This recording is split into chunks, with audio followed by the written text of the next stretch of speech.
أعوذ بالله من الشيطان الرجيم بسم الله الرحمن الرحيم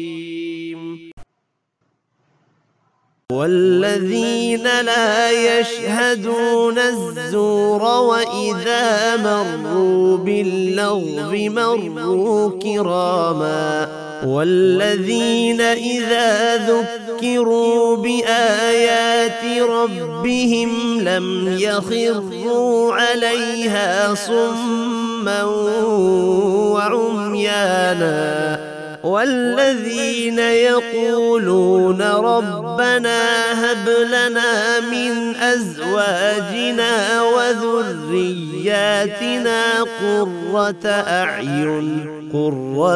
أعين وجعلنا للمتقين إماما أولئك يجزون الغرفة بما صبروا ويلقون فيها تحية وسلاما خالدين فيها حسنت مستقرا ومقاما سورة الفرقان بسم الله الرحمن الرحيم রহমান রহিম আল্লাহ তাআলার নামে। দয়াময় আল্লাহ তাআলার নেক বান্দা তারাও যারা মিথ্যা সাক্ষ্য দেয় না। ঘটনাচক্রে যদি কোনো অযথা বিষয়ের তারা সম্মুখীন হয়ে যায় তাহলে একান্ত ভদ্রতার সাথে তারা সেখান থেকে সরে পড়ে। এরা হচ্ছে এমন কিছু লোক, তাদের কাছে যখন তাদের মালিকের কোনো আয়াত পড়ে কোনো কিছু স্মরণ করানো হয় তখন তারা তার উপর অন্ধ ও বধির হয়ে দাঁড়িয়ে থাকে না, যারা বলে, হে আমাদের মালিক, তুমি আমাদের স্বামী, স্ত্রী ও সন্তান সন্ততিদের থেকে আমাদের জন্য চোখের শীতলতা দান করো, উপরন্তু তুমি আমাদের পরহেজগার লোকদের ইমাম বানিয়ে দাও। এরাই হচ্ছে সেসব লোক, তাদের কঠোর ধৈর্যের বিনিময় স্বরূপ যাদের সুরম্য বালাখানা দেয়া হবে, ফেরেশতাদের পক্ষ থেকে তাদের সম্মানজনক অভিবাদন ও সালাম সহ অভ্যর্থনা জানানো হবে। সেখানে তারা চিরকাল থাকবে। কত উৎকৃষ্ট সে জায়গা আশ্রয় নেওয়ার জন্য। والذين لا يشهدون الزور وإذا مروا باللغو مروا كراما। এখানে যারা অন্যায় কাজের সাক্ষী হয় না এই অর্থে এসেছে, অথবা অন্যায় কাজ নিজে দেখে না, উপস্থিত থাকে না, হাজির থাকে না অন্যায় কাজের মাহফিলের মধ্যে। ওয়াইদা মাররু বিল্লাগওয়ি মাররু কিরামা, যখন বেহুদা অন্যায় কিছু তাদের সামনে ঘটে যায়, পাশে দিয়ে যেতে হয়, এগুলোকে তারা নিজেদের মান সম্মান রক্ষা করে এগুলোকে এড়িয়ে চলে, ওগুলোর মধ্যে ঢুকে না। এখন জুর কথা বলতে কি বোঝায়? জুরের অনেক অর্থ এসেছে, এই জুরের অনেকগুলো অর্থ এসেছে। তার মধ্যে একটা হচ্ছে শিরকটাও জুর, বড় জুর। শিরক জুর মানে অন্যায়, মিথ্যা। শিরকের চেয়ে বড় মিথ্যা আর কিছু আছে?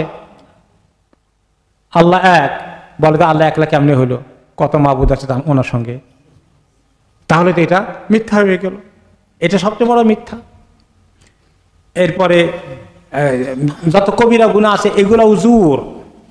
সমস্ত অন্যায় জিনিসকে এভাবে গ্রহণ করা, সেগুলোর কথা বলা, এগুলার মধ্যে হাজির থাকা, এগুলার অংশীদার হওয়া, এগুলো সব জোর। সাক্ষী দেওয়া, এটাও অনেক তাফসীরে এসেছে, যারা কখনো মিথ্যা সাক্ষী দেয় না। এরকম হয়েছে, সুবহানাল্লাহ, মিথ্যা সাক্ষী দেওয়া যে কত বড় জঘন্য অন্যায়।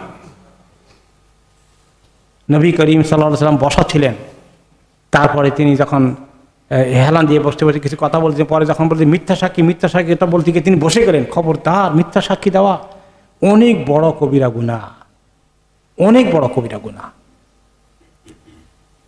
তো এই কবিরা গুনাহ যারা করে তাদের ব্যাপারে আল্লাহ তাআলা বলেছেন যে না, তারা কখনোই ভালো মুমিন মুত্তাকিদের জান্নাতে যাবে। জান্নাতীদের গুণের মধ্যে অন্যতম হচ্ছে তারা কখনো মিথ্যা সাক্ষী দেবে না। এরপরে আসে আল্লাহ তাআলা পরের আয়াতে বলছেন,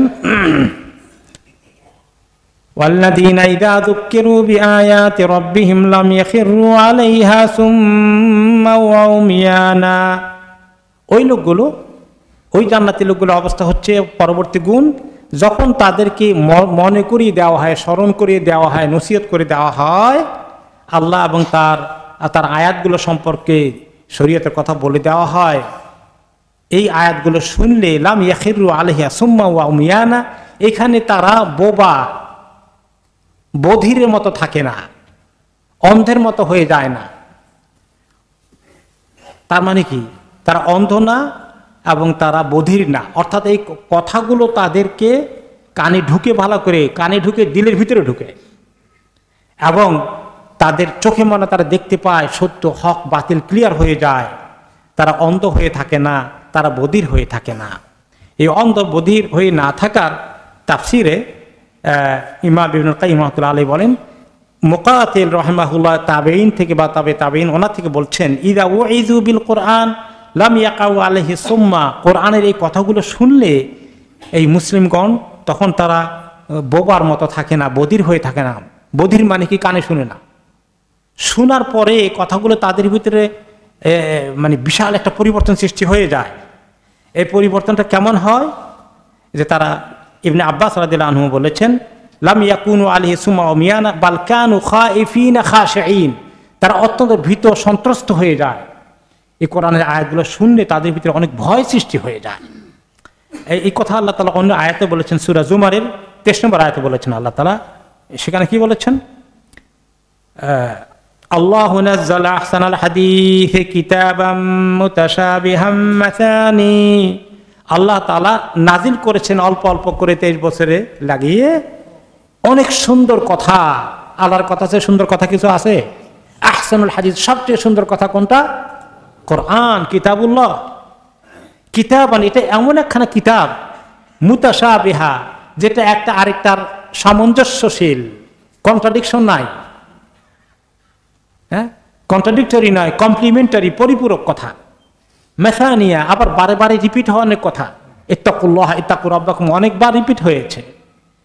এই কোরআন শুনে যখন তারা মুমিনগণ, তাকশাইরু মিনহু জুলুদ, তাদের চামড়াগুলো কেঁপে উঠে, তাদের ভিতরে একটা কম্পন সৃষ্টি হয়ে যায়। এত দারুণ কথা আল্লাহ তাআলার পক্ষ থেকে শুনেছে, এত ভয়ের কথা, জাহান্নামের আগুনের কথা আলোচনা করা হয়েছে, এগুলো শুনে তাদের ভিতরে কম্পন সৃষ্টি হয়ে যায়, চামড়াগুলোর মধ্যে শিহরণ লেগে যায়।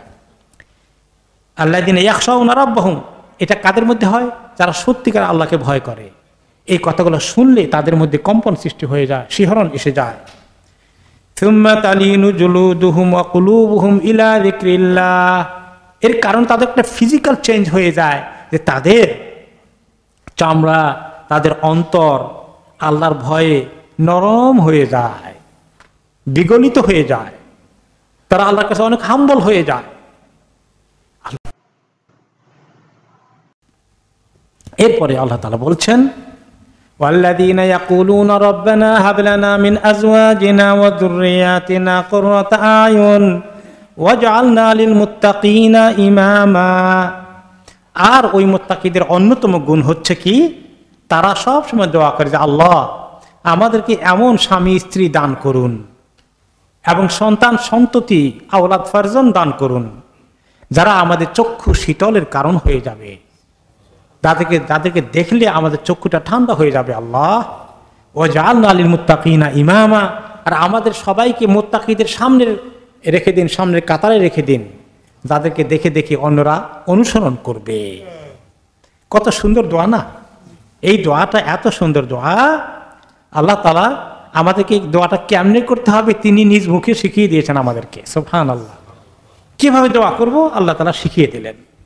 আর এই দোয়া যারা করে তারা জান্নাতি মানুষ, জান্নাতীরা এই দোয়া করতে পারে। তো এই মুত্তাকিদের এইরকম এই সুন্দর যে আমল হবে, এবং তাদেরকে তারা যে তাদের ছেলে মেয়েদের জন্য এত সুন্দর দোয়া করবে। প্রথমে আসলো আজওয়াজিনা, স্বামী স্ত্রীর দাম্পত্য জীবনের দোয়া। তো বিয়ের আগে দোয়াটা বেশি করে করা দরকার। ভালো একটা পরিবারে আত্মীয়তা যেন আল্লাহ মিলিয়ে দেন। এখন যখন বিয়ে করছি এখন আর এই দোয়া করা যাবে নাকি? শেষের বাচ্চা কাচ্চাটা করা যাবে, আগেটা করা যাবে নাকি? এখনো করা যাবে। কারণ এখন যে বিয়ে করেছি, আমার দোয়ার কারণে আল্লাহ আমার স্ত্রীর মধ্যে খায়ের বরকত দিতে পারেন, আমার স্ত্রী দোয়ার কারণে আল্লাহ তাআলা আমাকে আরো ভালো করে দিতে পারেন। ঠিক কিনা বলেন? সুযোগ আছে এখনো, যে হয়ে গেছে এক জায়গায় আত্মীয়তা, ঠিক আছে। এখন আমি হয়তো আগে মিস করেছি, এত বেশি ভালো জায়গায় পৌঁছতে পারিনি, আমি কি করবে, বিয়ে শাদী হয়ে গেছে, বাচ্চা কাচ্চা হয়ে গেছে, কিছু সমস্যা, তো আল্লাহর কাছে দোয়া করতে থাকেন, দোয়া করতে থাকেন। তাহলে এই দোয়ার কারণে আল্লাহ আপনার স্ত্রীর মধ্যে পরিবর্তন দিতে পারেন, আপনার স্বামীর মধ্যে পরিবর্তন দিতে পারেন। আর বাচ্চা কাচ্চা তো আছেই, তো যুররিয়াতিনা মধ্যে শুধু বাচ্চা কাচ্চা নয়, পরবর্তী বংশধর অনেক দূর যেতে পারে, নাতি নাতিনও হতে পারে, তারপরের বংশ হতে পারে। হ্যাঁ, তো এই আপনার বংশ আপনার থেকে যেটা শুরু হয়ে গেল, সবার মধ্যে এই দোয়ার আসর পৌঁছতে যেতে পারে, এরকম করে দোয়া করা দরকার। আর এই দোয়াটা করতে হবে আখিরাত কেন্দ্রিক বেশি। এবং এই দোয়ার আসল অর্থ কি? দুনিয়ার জন্য, দুনিয়ার সার্থকতা সফলতা দেখে চক্ষু জোড়াবে, না আখিরাতটা দেখতে চক্ষু জোড়াবে? এখন অনেকেই তো আমাদের মধ্যে আছে, আপনি যদি দেখেন মুসলমানদের মধ্যে ছেলে মেয়েকে নিয়ে তাদেরকে তাদের ভবিষ্যৎ চিন্তা করে, সবাই করে, তো মেজরিটি লোক দুনিয়া কেন্দ্রিক চিন্তা করে শুধু। আমার ছেলেটা সফলতা কি হবে, কোন ভালো ইউনিভার্সিটি গেলে কোন ডিগ্রি করলো, এটার জন্য যে কি পেরেশানি আছে। ভালো স্কুলে পড়াতে হবে, প্রাইভেট স্কুলে পড়াতে হবে, গ্রামার স্কুলে ভর্তি করতে হবে, তার জন্য টিউশনি করে টাকা পয়সা যা আছে সব ওখানে অনেক করছে, অক্সফোর্ডে চান্স পাবে না কেমব্রিজে চান্স পাবে, এগুলোর জন্য অস্থিরতা। তো ঠিক আছে, একটু ভালো যে রেজাল্ট করে খুশির খবর আছে, কিন্তু আসলে চক্ষু জুড়াবে যদি আপনার ছেলে অনেক ভালো হয়, অনেক বড় চাকরি করে, অনেক বড় প্রতিষ্ঠিত হয়ে যায়, বিশাল কিছু হয়ে যায়, কিন্তু সে যদি নামাজ না পড়ে, মেয়েটা যদি পর্দা না করে, এই সফলতা আপনার কোনো কাজে আসবে? কোনো কাজে আসবে না। তো এরপরে আল্লাহ তাআলা বলছেন, উলাইকা ইউজাউনাল গুরফাতা বিমা সাবারু ওয়া ইলাকাউনা ফিহা তাহিয়াতাও ওয়া সালামা। এই লোকগুলো এতগুলো গুণ গত সপ্তাহের আর এই সপ্তাহের মিলে যারা এই গুণগুলো অর্জন করলো, তারা সবাই জান্নাতি হয়ে যাবেন। উলাইকা ইউজাউনাল গুরফাতা বিমা সাবারু, তাদেরকে জান্নাতের চেম্বারগুলো, বড় বড় সুন্দর সুন্দর প্রাসাদগুলো তাদের জন্যই বরাদ্দ করা হবে। বিমা সাবারু, এখন বলা হচ্ছে এত গুণ বলার পরে এখন বলা হয় এগুলো বরাদ্দ করা হবে এই তারা যে এত সবর করেছিল এই কারণে। এত কথা অনেকগুলো কারণ বললেন, এখন মনে হয় শুধু সবরের কারণেই হবে। তাহলে এই কথাটা কেমন লাগলো? তাহলে বাকি গুণগুলো কোথায় গেল?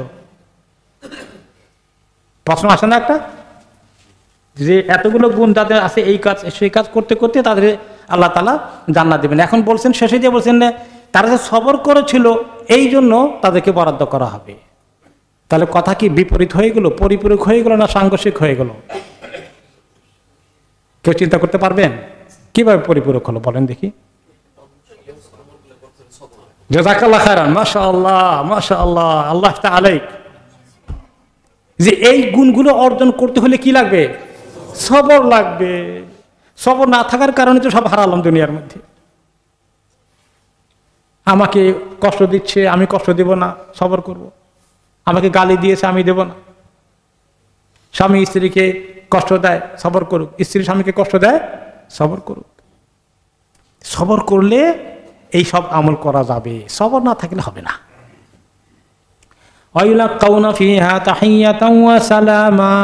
সুবহানাল্লাহ। এই লোকগুলো যখন জান্নাতে যাবে, যখন জান্নাতে গিয়ে ফেরেশতারা খালি তাদেরকে ওয়েলকাম করবে, সালাম, আপনাদেরকে সালাম, ওয়েলকাম, আসেন আসেন আসেন। ফেরেশতারা আপনার ইন্তজারে থাকবে জান্নাতের মধ্যে, বারে বারে দলে দলে দেখতে আসবে আপনাকে জান্নাতে, যে আপনি নেককার হয়ে জান্নাতি হয়েছেন, আপনি যে কত আল্লাহর প্রিয় বান্দা, আপনাকে একটু দেখি আমি। আল্লাহ সালাম দিবে, তাহিয়া দিবে, ওয়েলকাম করবে। আল্লাহুম্মা জাআলনা মিন ইবাদিকাল মুত্তাকিন খালিদিনা ফিহা, সেখানে চিরস্থায়ী বরাদ্দ তাদেরকে দেওয়া হবে, চিরস্থায়ী বন্দোবস্ত। হাসুনাত মুস্তাকাররা ওয়া মুকামা, কত সুন্দর তাদের আবাসস্থল, তাদের সেটেল হওয়ার জায়গা, এত সুন্দর সেটেলমেন্ট তাদেরকে বরাদ্দ করা হচ্ছে, এত সুন্দর ঠিকানা।